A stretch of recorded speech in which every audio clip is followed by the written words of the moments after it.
देश और दुनिया की तमाम छोटी और बड़ी खबरों के लिए हमारे चैनल को सब्सक्राइब करना न भूलें और बेल का बटन जरूर दबाएं। चले गए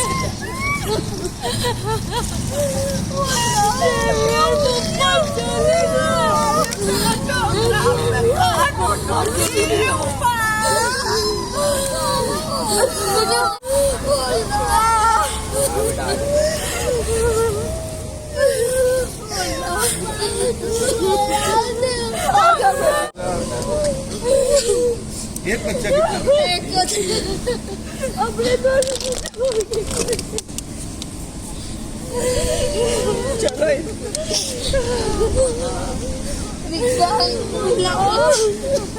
कौन जिम्मेदार किसको मानते हैं आप? मैं पुलिस को जिम्मेदार मानती हूँ मेरे बच्चे के लिए बस। पुलिस ने किया, आप ये कह रही हैं? हाँ, वो शैतान कुछ मैं मानती हूँ। क्या हुआ है आप बताइए जरा। मेरे हस्बैंड यही बोलते थे सुबह से कि मेरे को डंडे मारे पुलिस वालों ने, उससे मेरा मगज हुआ और डॉक्टर ने भी ऐसा ही बोला कि मगज में इनको मारा हुआ है न, इसलिए इनको ऐसा हुआ है, पूरी बॉडी पे इफेक्ट हुआ है और मगज में भी उनको बहुत सूजन के वजह से ही उनकी डेथ हुई है। तो इस मामले में एफआईआर वगैरह कुछ की थी आप लोगों ने? हाँ, सब की थी। या किसी का कुछ दबाव प्रेशर था कि एफआईआर मत करो, समाधान करो, ऐसा कुछ? नहीं, ऐसा कुछ भी मेरे को नहीं पता। अब मेरे कुछ नहीं बोलना। तो आप क्या चाहती हैं, आप क्या मांगे? आपके इंसाफ के लिए क्या कड़क कुछ भी कार्यवाही करवा के दो, बस मेरा आदमी मेरे को रिटर्न मिल जाओ। मेरे को कुछ नहीं।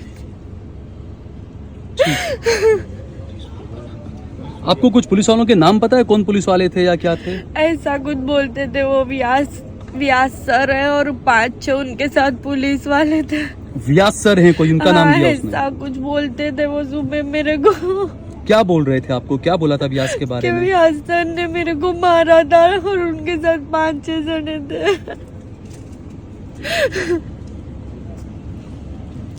बस अब मैं कुछ नहीं बोल। अस्सलामुअलैकुम, आदाब, नमस्कार, सत श्री अकाल। देश लाइव में आपका स्वागत है। मैं हूं सहल कुरैशी। इस वक्त मैं खड़ा हूं अहमदाबाद के जीवराज मेहता हॉस्पिटल के बाहर। यहां पर आप देख सकते हैं कि कुछ पुलिसकर्मी भी खड़े हुए हैं। एक और गंभीर मामला गुजरात में सामने आया है जो सीधे तौर पर गुजरात की पुलिस पर एक बार फिर से सवाल उठा रहा है। वेजलपुर के पुलिस स्टेशन के अंदर एक मामला सामने आया था जिसमें बताया जा रहा है कि अजहरुद्दीन उर्फ एलियास अज्जू नाम का कोई एक लड़का है, 30 साल उसकी उम्र है, 8 साल का उसका बच्चा है। उसके परिवार वालों का, उसकी पत्नी का और उसकी माता का यह आरोप है कि पुलिस ने बहुत ही बेरहमी से उसको पीटा। उसके बाद वो जब घर आया तो उसने शिकायत की कि उसको सर में बहुत दर्द हो रहा है। यह आरोप परिवार वालों के हैं। और उसके बाद कल रात की ये घटना है। सुबह में उसको अस्पताल ले जाया गया। अलग अलग अस्पतालों के अंदर यहाँ पर गुजरात मॉडल की भी पोल खुली। परिवार वालों का कहना है कि पहले एसवीपी हॉस्पिटल में लेकर गए, जो वीएस हॉस्पिटल कहा जाता था। वहाँ पर उनसे पैसों का कहा गया कि इतना पैसा लगेगा, इतना खर्चा लगेगा, लेकिन चूंकि परिवार इतना ज़्यादा पैसे, इतना कैपेबल नहीं था, इस वजह से वहाँ पर वो इलाज नहीं करा सके। उसके बाद उन्होंने कहा 108 नंबर की जो एम्बुलेंस थी उसको कहा कि 16 सिविल लेकर चलो। तो 108 नंबर की एम्बुलेंस ने कहा कि 16 सिविल ले जाने की हमको परमिशन नहीं है। अब किसकी परमिशन है किसकी नहीं है वो मुझे नहीं पता, लेकिन अजहर जो मृतक है उसकी माता ने ये बात कही है। उसके बाद असारवा सिविल में ले जाया गया तो ये पता चला कि बहुत बेहतरीन गुजरात मॉडल था, वहाँ पर इन्हें वेंटिलेटर ही नहीं मिला। जिसके बाद जीवराज हॉस्पिटल में लाए। आप सोचें, पूरा दिन ये परिवार इधर से उधर अस्पताल में रखड़ता रहा, भटकता रहा। उसके बाद शाम में तकरीबन 7-8 बजे वेजलपुर के जीवराज अस्पताल में लाकर एडमिट कराया गया और अभी पता चला, अभी बताया गया कि जो अजहर की उसकी मौत हो चुकी है। यासुद्दीन भाई, ये जो वेजलपुर पुलिस स्टेशन का जो मामला सामने आया है, अजहरुद्दीन नाम का व्यक्ति है, उसके परिवार वालों का आरोप है कि पुलिस वालों ने उसको बहुत मारा, पीटा, उसके सर में बहुत ज़्यादा वरम आ गया। मैंने भी मीडिया के माध्यम से इस बात को सुना और जो की पत्नी का निवेदन भी मैंने सुना। उसकी पत्नी बिल्कुल साफ अल्फाज में पुलिस के खिलाफ वो फरियाद दे रही है। वो कह रही है कि मेरे आदमी को मारा गया है, मेरे आदमी को पीटा गया है। और उसने पहले ये भी बताया कि इस बात को हमने 100 नंबर पे किया जब पहले कोई आया नहीं, लेकिन उसके बाद में अभी पता चला कि कुछ लोग आकर के गए हैं। तो यानी बिल्कुल सीधा कि जब यानी पत्नी जब ये बात को कर रही है तो इसका संज्ञान सरकार को और पुलिस को लेना चाहिए और उसकी फरियाद तात्कालिक नोंदनी करके और जो भी है उसकी निष्पक्ष तपास हो। निष्पक्ष तपास के द्वारा जो भी गुनहगार है उनके सामने कानूनी कार्रवाई होनी चाहिए।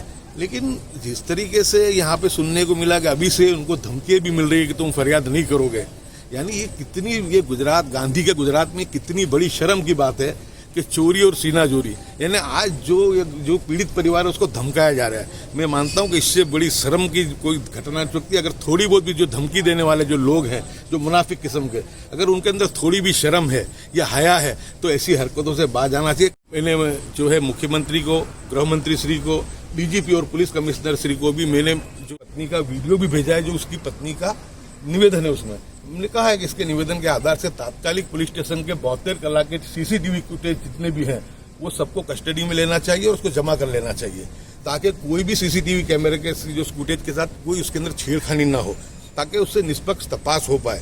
लेकिन जिस ढंग से, जिस तरीके से बहुत दुख होता है जब मैंने सुना कि उनको धमकियां मिल रही है कि फरियाद नहीं करने के लिए, तो मैं मानता हूं कि जो धमकी देने वाले इंसान तो नहीं हो सकते, राक्षस ही हो सकते हैं। कि आज एक नौजवान, 30 साल का नौजवान जब मौत और जिंदगी की लड़ाई लड़ रहा है और ऐसे वक्त में भी ऐसी मुनाफिकत हो, मैं मानता हूं कि शर्म से और चुल्लू भर पानी लेके सबको डूब मरना चाहिए, जो भी ये मुनाफिक किस्म के जो लोग हैं। क्योंकि इस समाज को जो नुकसान हुआ है सबसे ज्यादा तो वो मुनाफिकों ने किया है, समाज के बुटलेगरों ने किया है, समाज के असामयिक तत्वों ने किया है। और अजहर की वाइफ ने भी आप सभी के सामने अभी खुद कहा, उसने अधिकारी का नाम भी बताया किसने मारा है, उसने व्यास सर करके नाम भी बताया उसने, तो व्यास सर ने मारा, ऐसा उसके हस्बैंड ने उसको बताया था। और जो ये बात खुल करके अभी उसकी वाइफ ने उसकी डेथ होने के बाद फिर से वापस से आप लोगों की समझ भी बताई है। हमारी बात इतनी ही है कि इस केस के अंदर ये जो कस्टडियल डेथ का मामला है, इसलिए इसके अंदर जुडिशियल मैजिस्ट्रेट की हाजिरी में इसका पोस्टमार्टम होना चाहिए, उसकी वीडियोग्राफी होनी चाहिए और पैनल डॉक्टर के द्वारा होना चाहिए। और इसकी डिमांड मैं आपके माध्यम से भी कर रहा हूँ और मैंने अभी मुख्यमंत्री, गृह मंत्री श्री, पुलिस कमिश्नर तमाम को इस बारे में मैंने ट्वीट भी किया है और सुबह भी मैं इसके लिए, मैं पूरी रात मैं सोने वाला नहीं हूँ, सुबह में भी मैं इसके बारे में बात करके जुडिशियल मैजिस्ट्रेट की हाजिरी में इसका पीएम हो, पैनल डॉक्टर हो और वीडियोग्राफी होनी चाहिए। अजहर की माता ने भी साफ कहा है कि मैं इसके लिए, इसकी मौत का जिम्मेदार सिर्फ पुलिस वालों को ही मानती हूँ। बिल्कुल, उसकी मम्मी ने कहा और उसकी वाइफ के साथ जो बात हुई, उसकी वाइफ ने उसके हस्बैंड की डेथ होने के बाद आप लोगों के सामने बोला है। अब इससे ज्यादा तो क्या होगा कि उसकी वाइफ खुद डेथ होने के बाद रोते रोते ये बात को बता रही है, तो इससे बड़ा तो कोई सबूत, इससे बड़ा तो कोई। जुबेर भाई, जिस तरीके से जो मामला हुआ है, क्योंकि आप भी वहाँ के काउंसिलर भी हैं आप, और जो मामला हुआ है, परिवार वालों ने ये कहा कि उन पर बार बार दबाव भी बनाया जा रहा था कि FIR न की जाए। अब तो डेथ हो चुकी है, क्या कहेंगे आप? परिवार वालों से, जैसे मीडिया के माध्यम से यहाँ पे हमको मालूम चली कि ऐसा एक बनाव हमारे एरिया के अंदर हुआ है, तो हमारी नैतिक फ़र्ज है कि हम यहाँ पर आके परिवार वालों का दुख बांटें, उनके साथ खड़े रहें। हम यहाँ पर आए, हमने हालात को जाना, जो लड़का था उसको भी हम मिलने गए, ऊपर देखी उसकी हालत बहुत गंभीर थी। उसके बाद जैसे हम हॉस्पिटल से नीचे आए, थोड़ी देर के बाद हम यहाँ पर खड़े थे और हमको समाचार यहाँ पर मिले कि भाई लड़के की डेथ हो गई है। मैं ये बहुत ही गंभीर और बहुत ही भयानक मामला मानता हूँ और इस चीज़ पर कड़ी से कड़ी कार्रवाई होनी चाहिए। सरकार को इसका संज्ञान लेना चाहिए कि हर बार ऐसे बनाव जो कस्टोडियल डेथ के बनते हैं वो किसी भी समाज के लिए बहुत ही नुकसानकारक है। पुलिस के ऊपर संयम और दबाव सरकार के बनाना चाहिए।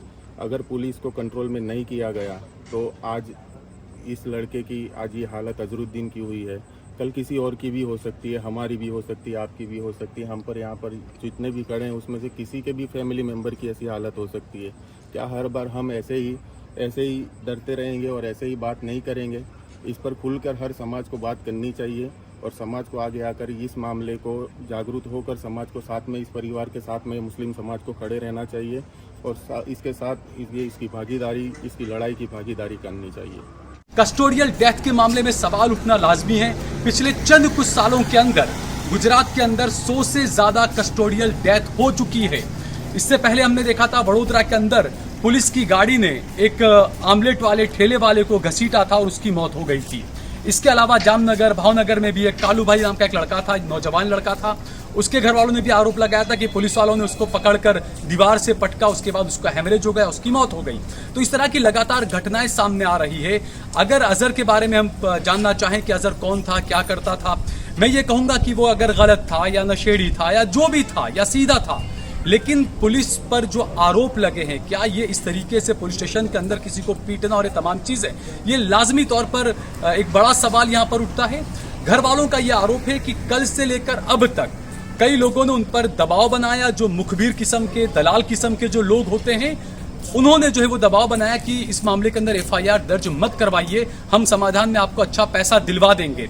तो ये आप देखिए, क्योंकि मैं बार बार ये बात कहता हूं कि समाधान आपको नहीं करना चाहिए। अगर आप इंसाफ के लिए लड़ना चाहते हैं तो सामने कितनी भी बड़ी ताकत है, कानून आपको मजबूत एक देता है कि आप मजबूती के साथ मुझसे आप लड़ सकें, तो कानून के तौर पर आप सीधे तौर पर यहाँ पर लड़ें, आप इंसाफ के लिए लड़ें आप। लेकिन समाधान, और जो अगर कोई लोग आपको डराते हैं, डराने की कोशिश करते हैं, तो ये बात आप याद रखिएगा कि आज अगर आप समाधान कर रहे हैं अपने बेटे के लिए, भाई के लिए, पड़ोसी के लिए, तो हो सकता है कल आपको खुद के लिए, अपने खुद के बेटे के लिए समाधान शायद करना पड़े।